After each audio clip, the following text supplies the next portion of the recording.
Australia has asserted itself as a dominant provider of financial aid in the Pacific region. The Lowy Institute's Pacific Aid Map reveals 2023 has been a record-breaking year with $5.5 billion in total committed to the region of increasing strategic importance. It comes on the eve of the Prime Minister's trip to China and the Pacific Island Forum. Let's bring in now Alex Dayant from the Lowy Institute. Alex, thank you so much for your time. A fascinating aid map of our region. We've been talking so much about China's efforts to boost their strategic power in the region, but their spend has been on the decline. Yeah, it's right. What the Pacific Aid Map does is that it traces development finance from the international community to the Pacific. And so this allows us really to trace what not only Australia, but also China, New Zealand, and others are doing. And what we're seeing for China is that it peaked in 2016, and then its financing to the Pacific has been declining ever since. Actually, in 2021, we see that it's, the Chinese financing has reached a level that was below its historical average. But we don't think actually that this means that China is leaving the Pacific whatsoever. It just means that China consolidates its finances in the region. We know that Australia's had this Pacific step up. Has it made a difference, Alex? Well, yeah. I mean, you know, we've been tracing development finance for many years now. Actually, this is the 6th edition of the Pacific Aid Map.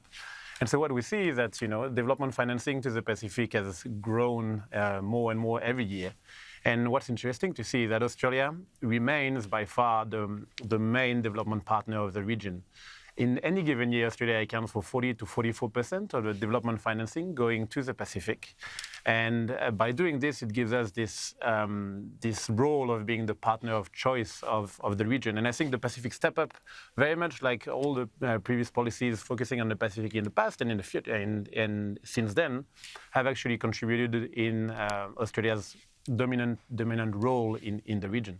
I mentioned that the Prime Minister is heading to China in a few days. You don't believe that the reduction in spending means they've taken their eye off this region altogether. So what's happening? Are they just spending their money more strategically, more cleverly? What's happening in terms of the China spend? Yeah, well, this is a great question. Look, I actually haven't been to China in a little while, so I won't be able to tell you exactly what's in the mind of Chinese leaders. But I think to answer your question, as a very good economist, you know, I need to think about this question as a supply and a demand issue.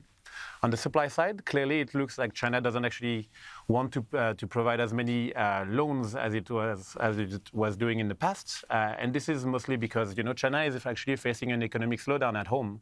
So the Chinese government might prefer to actually spend resources domestically rather than internationally. That's on the supply side. And on the demand side, well, you know, Pacific Island countries have woken up to the fact that actually Chinese lending often comes with some strings attached. It's like the quality of Chinese loans is not always good, but also those Chinese loans are actually expensive. And you know, like when 10 years ago, China was maybe competing with the World Bank and Japan to build large infrastructure projects in the Pacific. Now, like the infrastructure landscape, which is the one where China really focuses its attention on in the Pacific, this infrastructure landscape is getting much more crowded with new development partners financing large infrastructure projects, notably Australia. So you were mentioning, you know, the Pacific Step Up announced by the Morrison government in 2019. One of the deliverables of this Pacific Step Up was Australia's financing facility for the Pacific, which is basically like an infrastructure bank from the Australian government. And Australia, by investing more in the infrastructure landscape, is basically crowding out a little bit China in this space that is the one where China has specialized over the past few years. Alex Dayant from the Lowy Institute, thanks for your insight into the aid map. Appreciate it.